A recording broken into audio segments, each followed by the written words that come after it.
And he began to speak to them in a riddle, saying, "A man planted a vineyard, put a hedge around it, dug out a pit, put a wine vat in it, built the tower, and leased it out to farmers. Now at the opportune time, when the fruits were ready, he sent a slave to get some of the fruits of the harvest. And the farmers beat him and sent him away empty-handed. He sent another. This one they struck on the head and dishonored. He sent another one. This one they killed. He sent many others. Some they publicly tortured, others they put to death. Still, he had one more, a beloved son.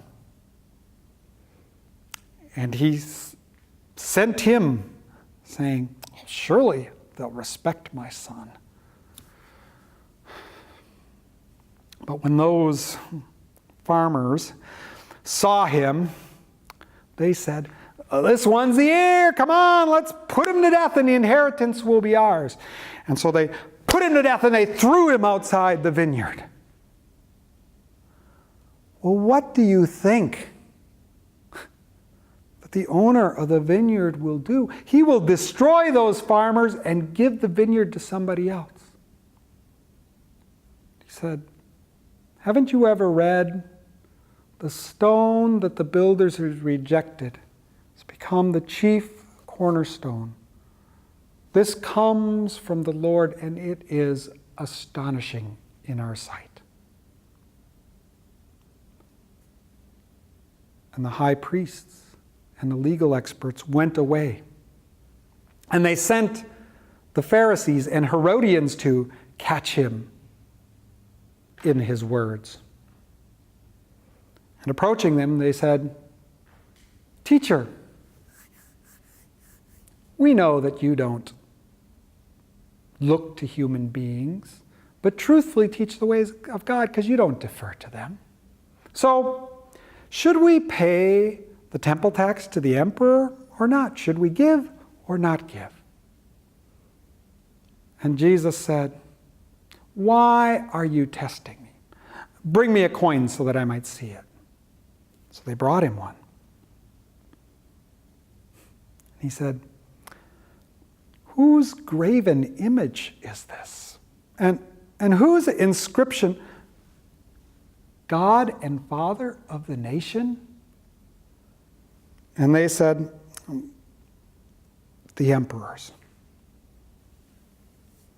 And he said, well, give back to the emperors the things that are the emperor's, but give back to God the things that are God's. And they were astounded at him. And some Sadducees who came, who say there is no resurrection. And they said to him, Moses wrote that if a man marries a woman and dies without leaving behind a descendant, his brother should marry her and raise up a descendant for him. Now, there were 7 brothers. The first took a wife, died without leaving behind a descendant. So the second married her. He also died without a descendant. The third, likewise. All 7 died. No descendants. Last of all, the woman died. So, in the resurrection, when people rise from the dead, whose wife will she be? Because the 7 all had her as a wife. And Jesus said, you are so misled because of this. You know neither the power of God nor the writings. Because when the dead do rise, they're neither given in marriage, but they're like the angels in heaven. And as for the dead that they do rise, haven't you ever read in the book of Moses, in the part about the bush? How the Lord said, I am the God of Abraham and the God of Isaac and the God of Jacob. God is not a God of dead people, but of the living. You are so misled. Now one of the legal experts came, heard them arguing, saw how well Jesus answered, and said to him, Teacher, what is the most important commandment of all? Jesus said, the most important is this. Hear, O Israel, the Lord our God is the only Lord. And you shall love the Lord your God with your whole heart and your whole self and your whole mind and your whole lives. And the second is this, love your neighbor as yourself. There is no commandment greater than these.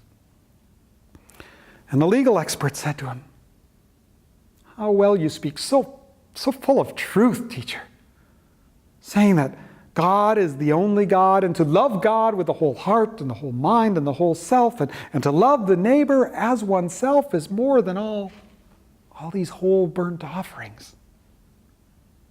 And Jesus, seeing that he answered wisely, said to him, you are not far from the empire that God brings.